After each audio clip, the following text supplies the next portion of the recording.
Hey everybody, it's Lane with layoutaday.com, and I wanted to put this quick video together to talk to you a little bit about the Distress Inks from TIm Holtz and Ranger. And I've gotten a couple questions on how to use them, particularly for scrapbooking, so I thought I'd put together, again, just a really quick video with a quick overview of different ways you can use these products, and I can go into more detail in future videos for you. Now, first of all, let's talk about the Distress Inks a little bit. These are ink pads that are like a felt base ink pad from TIm Holtz and Ranger, and they come in not traditional bright colors but more of a distressed look that goes with the rest of TIM's products. So they come in a huge variety of colors and color lines: blues, browns, greens, reds, yellows, oranges, and some violets or purples as well, and some grays and blacks too. So that's the first thing you should know. Second of all, they are water soluble, so you are not going to want to do anything to them to make them wet or smear unless you want that effect. So the good news is it comes off your hands really easily. So the first thing I thought I'd do is just show you a quick technique for creating like a watercolor type of look with a stamp. So this is just a rubber stamp I have. I'm going to take a variety of these different Distress Inks from TIm Holtz, and I'm just going to smear them right onto my stamp. Of course, you could do traditional stamping with this as well, where you ink the whole thing in one color, and that works as well. But for this particular technique, I'm just layering up some of the different colors of inks. And the ones I used here are Rusty Hinge, Fired Brick, and Mustard Seed. And once you've got that pretty much coated, the next thing you want to do is take a spray bottle of water and just give it a couple squirts. And you want to hold it about 6 inches away because you don't want to make it too gosh darn wet, but 3 or 4 squirts with your mister, and then you can see it starting to bead up, and that's the watercolor look we're looking for. So when I actually stamp this on the page, and this is watercolor paper I'm using, it's going to give a really nice look to it. So I'm using my stamp press from Fiskars. I just push it down and then it pops up on its own, and you can see it's got a watercolor look to it. You can also do what's called a second generation print from this as well, like more of a shadowed look. You can spray it with more water, which I'll try here just to show you what that'll look like. I'm going to give it another 2 squirts, and then it's going to make like more of a shadowed print here. So again, just squish it down, let it pop back up, and you can see it starts being a little more faded, a little more blurred together. So that's just a fun technique you could do, like if you wanted to make a border. I can go back over this again and add some more color to it if I wanted to make a whole border across a page. And the reason I use the watercolor paper versus a regular cardstock is the watercolor paper is really absorbent, and as a result, all the water that I'm spraying on is going to get sucked right into the paper instead of sitting on the top and making it warp. And my water is running out here, but that's okay, we can make it work. There we go. So I got the water beading up there, you can see that going on, and I'm going to go over this way like a nice border across the page.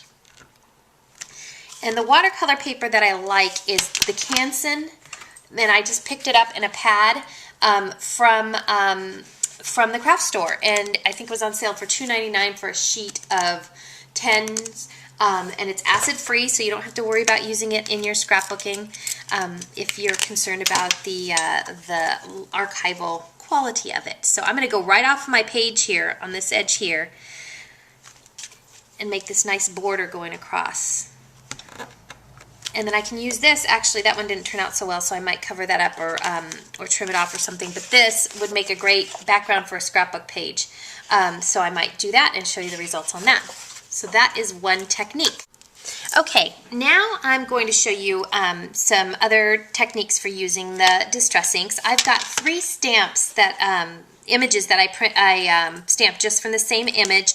Then first of all I stamped them in the Adirondack Earth Tones Espresso, and then I heat embossed them with clear, so they have a brown image on here. And I've got 3 of them. I'm going to ink them all different colors, and then I'm going to layer them up, and I'll show you the final result. So what I like to do when I'm inking, and again this is on watercolor paper, what I like to do is I use these little ink tools from Ink Essentials. pencils.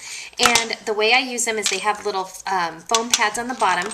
I just ink them up really well, and then I just distress right on top here like this. And you'll see that I didn't cut these out evenly, and there's a reason for that. I'll show you at the end how I'm going to do it to layer them up.